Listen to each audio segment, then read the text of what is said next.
Madame la défenseure des droits, Mesdames et Messieurs les directeurs d'administration, Mesdames et Messieurs les présidents, Mesdames et Messieurs les médiateurs, Mesdames et Messieurs, chers amis, je ne vais pas cacher le plaisir que j'ai d'être parmi vous aujourd'hui, même si je suis arrivé in extremis, et j'en suis désolé, mais puisque le tribunal administratif de Montreuil était évoqué, j'en viens, et évidemment la traversée de Paris à cette heure est pas idéale.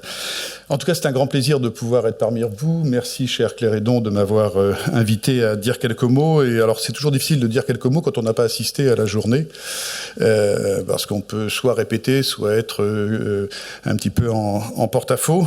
Mais on va essayer quand même de revenir sur des questions qui, je crois, nous sont communes, qui intéressent très directement votre Assemblée, qui intéressent très précieusement le Conseil d'État dans son rôle de régulateur de l'action publique. Et je suis particulièrement heureux d'intervenir en clôture de cet après-midi pour commémorer la création, il y a 50 ans, du médiateur de la République. Cette institution, comme bien sûr le défenseur des droits, qui l'a intégrée en 2008, a constitué une innovation essentielle pour notre organisation publique. Au-delà de son rôle institutionnel, cette création par la loi du 3 janvier 1973 était, je crois, le signe d'une évolution et même d'un progrès dans la conception de l'administration et peut-être plus largement de notre démocratie. La médiation, qui a été largement étudiée aujourd'hui, et je suis heureux d'avoir entendu les derniers propos, renvoie à la question plus globale de la relation entre l'usager et l'administration, éternelle question dans un pays très administré, très administratif.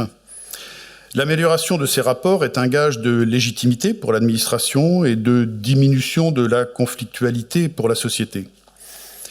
Cette amélioration, avec l'idée d'avènement d'une démocratie administrative, pour reprendre des mots qui ont été pendant longtemps utilisés, à partir des années 1970, répondait aux limites supposées de la démocratie représentative et au caractère évidemment très unilatéral de l'action publique à l'époque. Elle devait ainsi répondre aux critiques de ceux qui ne se sentent pas suffisamment représentés dans la confection des normes nationales et européennes. Par ce mouvement, il ne s'agissait pas de développer une administration démocratique ouvrant la droit à des administrateurs élus. Il s'agissait de faire de l'administration un des supports et un des vecteurs d'une démocratie renouvelée. Cette forme démocratique devait associer les administrés au travail de l'administration, dans la logique d'Habermas selon lequel, je le cite, les citoyens doivent pouvoir se concevoir à tout moment comme les auteurs du droit auquel ils sont soumis en tant que destinataires. Si cette évolution a été largement bénéfique, elle n'a pas tari évidemment les critiques adressées à l'administration. En effet, au-delà de la relation formelle entre l'administration et l'administré, c'est finalement la qualité du service rendu qui est jugée par nos concitoyens. Ce sont les réalisations concrètes de l'administration et en particulier la délivrance du service public qui sont la source première d'appréciation de l'action publique et d'ailleurs assez largement de l'action politique. À tout prendre, il vaut toujours mieux que l'administration délivre de manière satisfaisante le service public plutôt que de prévoir des cordes de rappel, à l'instar de la médiation, qui sont utiles en particulier lorsque l'administration est défaillante. L'idéal, c'est finalement que l'on aboutisse à la suppression de la défenseure des droits. Ce n'est plus nécessaire.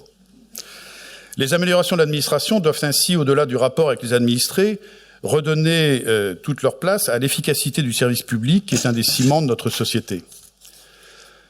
L'avènement de cette forme de démocratie administrative, je crois, contribue à l'amélioration de la relation entre l'administration et l'administré. Cette évolution, qui, je le disais, s'est vraiment ancrée à partir des années 70, devait tempérer, voire modifier la vision d'une administration un peu bureaucratique, telle que décrite par Max Weber dans son célèbre ouvrage « Économie et société ». L'idéal type de cette administration impersonnelle conduit, par sa construction unitaire et hiérarchique, à une distanciation presque automatique avec les administrés. L'administration est alors vue comme un bloc rigide, parfois inaccessible, voire secret. Bien sûr, même avant 1970, les citoyens et les usagers ne sont pas dans une position de sujet direct. Les normes législatives restent votées par leurs représentants, les consultations existent, les recours juridictionnels contre les décisions de l'administration sont en France largement admis et depuis longtemps. Toutefois, la démocratie administrative a ouvert des développements qui imprègnent largement l'administration d'aujourd'hui. Cette évolution se décline en général autour de 3 points, 3 axes. D'abord, l'amélioration des rapports entre les administrés et l'administration. Ensuite, la défense des droits des administrés. Et enfin, la participation de ces derniers au processus décisionnel de l'administration. Premier temps, donc, les rapports entre les administrés et l'administration ont été entourés de garanties les facilitant et les favorisant. Dans les textes, ces garanties se sont concrétisées en France, notamment par la loi du 12 avril 2000, relative aux droits des citoyens dans leurs relations avec l'administration, puis évidemment dans le CRPA, le Code des relations entre le public et l'administration, entré en vigueur le 1er janvier 2016. Elles ont également été exprimées avec solennité par la Charte des droits fondamentaux de l'Union européenne, adoptée le 7 décembre 2000 et qui proclame le droit à une bonne administration. Ces textes prolongent, concrétisent et cristallisent plusieurs décennies d'avancées éparses, allant bien sûr du droit d'accès aux documents administratifs à l'obligation de motivation des actes administratifs comportant des décisions individuelles défavorables. Ces principes ne sont pas figés, ils sont bien établis, mais ils ne sont pas figés, et l'évolution de l'administration doit nécessairement aller avec son temps, à l'instar de ce qui a pu exister dans la loi du 17 octobre 2016, qui étend le droit de communication aux algorithmes utilisés dans le traitement des décisions individuelles. Au-delà de la consécration de droits des administrés dans leur rapport avec l'administration, ce sont en fait les modalités du rapport quotidien, du rapport concret qui ont évolué afin de les améliorer ou du moins d'uniformiser les bonnes pratiques qui pouvaient déjà exister. On peut ainsi citer le développement de la charte Marianne suite à 2 circulaires du 2 mars 2004 ou le développement des téléservices qui permettent en principe d'effectuer des démarches à toute heure du jour ou de la nuit. Dans cette ligne, le Conseil d'État a, dans des décisions de 2022, précisé que l'obligation d'avoir recours à un téléservice ne peut être imposée que si l'accès des usagers et l'exercice effectif de leurs droits sont garantis. Je souhaite ici insister sur l'importance de cette décision et sur le caractère fondamental de son application pour l'accès effectif aux services publics, et je connais l'attachement de la défenseure des droits à ces principes, même si en pratique, il y a encore des difficultés qui peuvent être rencontrées. En deuxième lieu, la défense des droits des administrés, que Philippe Hezès a surnommé le réformisme des contre-pouvoirs, s'est traduite matériellement par l'institution d'autorités administratives indépendantes, chargées de protéger notamment les droits que je viens d'énoncer. En particulier, bien sûr, le médiateur de la République en 1973, pour lequel nous sommes aujourd'hui réunis, mais également la CNIL, la Commission nationale de l'informatique et des libertés, 1978, et la Commission d'accès aux documents administratifs, toujours la même année, qui fut une grande année en cette matière. Le défenseur des droits, autorité constitutionnelle, s'inscrit bien sûr dans ce cadre.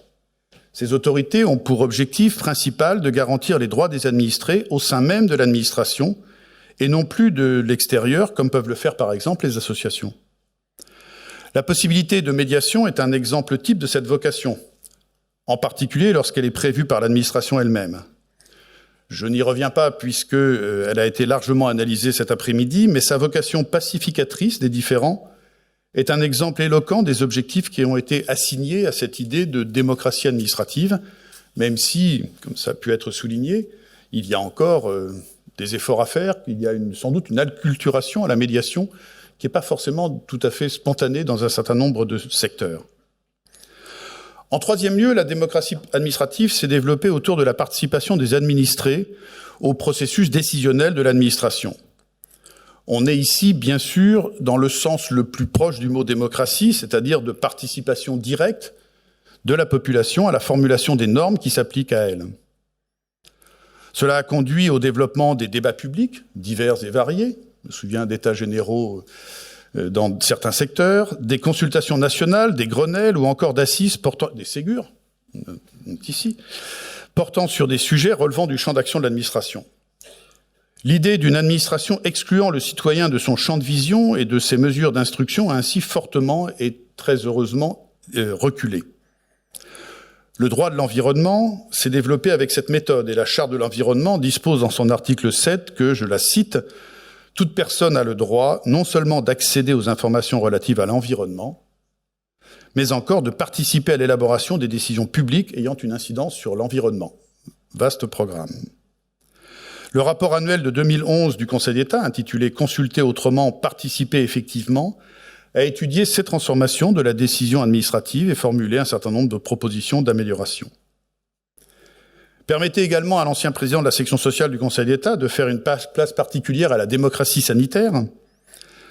Cette forme d'organisation qui doit associer l'ensemble des acteurs du système de santé dans l'élaboration et la mise en œuvre d'une politique de santé dans un esprit de dialogue et de concertation. Se fonde, selon une définition que j'avais osé avancer, le droit et la capacité de chacun de connaître, décider et agir pour sa santé et la protection de la santé publique. Et c'est cet esprit qui a abouti à la loi du 4 mars 2002, 20 ans plus tard. Si elle dérive avant tout de la démocratie sociale, les obligations relatives au respect des droits des usagers, des malades et de leurs proches, mais aussi leur participation au processus décisionnel de l'administration, la font cousiner avec la démocratie administrative que j'évoquais précédemment. Et les problèmes actuels du système de santé rappellent toutefois utilement que si la démocratie administrative a été un progrès, la légitimité du service public vient avant toute chose de son efficacité et de la satisfaction des demandes légitimes de l'usager, et ce sera le deuxième temps de ce propos. Michel Debré énonçait que la légitimité est le mot-clé des époques difficiles. Cette appréciation pourrait être appliquée à l'administration qui a cherché dans la démocratie administrative une nouvelle source de légitimation, alors que les critiques se multipliaient sur son action. Toutefois, et paradoxalement, alors que le mouvement de démocratie administrative devait améliorer la relation entre l'administration et les usagers, il a pu, dans certains cas, alourdir les procédures, parfois même dégrader la perception du service public, sinon sa délivrance. La multiplication des procédures de consultation, pour légitimes qu'elles soient, peut rendre plus difficile l'action. C'est en particulier le cas lorsque la procédure est suivie de manière formaliste, comme s'il s'agissait d'une obligation inutile, et non pour l'administration d'un moyen réel pour améliorer l'action publique. Couplé à la complexification du droit, l'alourdissement de procédures a pu conduire parfois à un certain discrédit de l'action administrative. En comparaison, elle était souvent prise avec l'action d'entreprises privées qui n'étaient pas corsetées par autant de normes et de procédures. Le Conseil d'État au contentieux créé des remèdes à cette multiplication des obligations de consultation. Il a par exemple jugé qu'un vice affectant le déroulement d'une procédure administrative préalable n'était de nature à entacher d'illégalité la décision prise qu'en cas d'influence sur le sens de la décision prise ou la privation effective d'une garantie. C'est la célèbre jurisprudence d'Antony de 2011. Cette jurisprudence, qui neutralise l'effet contentieux des vices véniels de procédure, ne retire toutefois rien à la nécessité, et elle a parfois été mal interprétée, et parfois à la lourdeur des procédures qui s'imposent à l'administration. Dans ses fonctions consultatives, le Conseil d'État veille rigoureusement au respect des procédures mises en place dans le cadre de la démocratie administrative. Il n'applique pas la jurisprudence d'Antony. Il reste également vigilant à ce que les nouvelles normes ne prévoient pas des procédures trop lourdes qui corsetteraient l'administration. À cet égard, on peut par exemple citer l'adaptation des procédures d'urbanisme applicables au projet de développement de sources d'énergie renouvelables présenté en septembre dernier. Le Conseil d'État a vérifié que cette modification préservait l'équilibre entre, d'une part, l'objectif de simplification des procédures applicables, recherché par le texte, et d'autre part, les obligations de consultation et d'évaluation obligatoires pour des mesures ayant des incidences sur l'environnement. Dans ses fonctions de prospective et d'amélioration des politiques publiques, enfin, le Conseil d'État formule des propositions pour simplifier la délivrance des politiques publiques. Il a, par exemple, proposé de faciliter la délivrance des prestations sociales en harmonisant les critères de conditions de ressources qui sont prises en compte par l'administration pour leur octroi. Cette harmonisation, qui suppose des étapes intermédiaires, pour difficiles qu'elles soient, mais pourrait simplifier les demandes et l'accord des prestations, ça serait une avancée tant pour le bénéficiaire que pour l'administration. C'est finalement en s'attachant à la préservation de l'équilibre entre efficacité de l'action publique et association des administrés que la légitimité des politiques publiques sera réassurée, j'en suis convaincu. L'amélioration de la délivrance des services publics suppose des efforts importants qui s'articulent autour de plusieurs axes. Bien sûr, d'abord, la nécessité de déployer des moyens pour garantir l'accès géographique ou numérique aux services. Mais il faut également suivre le parcours concret de l'usager face à l'administration qui délivre ce service. Cela suppose d'aller voir le formulaire que le demandeur doit remplir, exercice salutaire, ou le site internet sur lequel il présente sa demande. Les communications de la défenseure des droits mettent souvent en lumière les dysfonctionnements au quotidien qui privent les usagers de l'accès à leurs droits. Ont ainsi été mises en exergue des difficultés se manifestant auprès de la protection de l'enfance dans certains départements, des aides à la rénovation énergétique ou encore de l'accès aux services publics de la naturalisation. C'est à l'inverse, en améliorant cette délivrance, en permettant l'accompagnement des usagers par des agents, que le service public retrouve sa légitimité. Cela suppose une confiance dans les acteurs de terrain pour leur redonner des marges d'action. Cela suppose également d'écouter les alertes qui remontent des corps intermédiaires et de toutes les institutions qui se font les courroies de transmission des obstacles rencontrés par les administrés. Le suivi des objectifs et l'évaluation des effets des politiques publiques, enfin, sont également des conditions d'amélioration évidentes de la délivrance effective des services publics. Des progrès pourront bien sûr être réalisés grâce à l'usage de moyens nouveaux, à l'instar de l'intelligence artificielle dans l'administration. Mais ces progrès ne seront acquis qu'à condition que les moyens économisés par le déploiement de ces technologies soient effectivement redéployés, au moins en partie, pour l'accompagnement des situations individuelles complexes. C'est ce qu'a recommandé le Conseil d'État dans son étude sur l'intelligence artificielle, réalisée l'an dernier à la demande du gouvernement. Globalement, et c'est ici une des grandes difficultés, ces évolutions appellent souvent à des changements culturels au sein même de l'administration et même, je crois, plus largement au sein de la société. L'ajustement aux besoins réels est souvent limité par des normes trop précises, fruit de l'héritage centralisateur qui fragilise la confiance dans les acteurs de terrain. L'attachement au principe d'égalité pousse le législateur ou l'administration à chercher à prévoir toutes les situations ou à multiplier les critères qui finissent par exclure des personnes qui pourraient légitimement demander à bénéficier de la politique publique en cause. La relation entre l'administration et l'usager est alors fissurée quand elle n'est pas rompue. Ces questions sont au cœur du travail de la défenseure des droits. Elles seront également, et cher Claire Hédon, vous le savez, également traitées dans l'étude annuelle du Conseil d'État consacrée au dernier kilomètre, puisque c'est le choix que nous avons fait pour notre étude dont les conclusions seront présentées en septembre 2023. Ainsi, la démocratie administrative et l'efficacité de l'administration se complètent et s'alimentent. Elles doivent être développées chacune au regard de l'autre. C'est ce à quoi la juridiction administrative s'attache.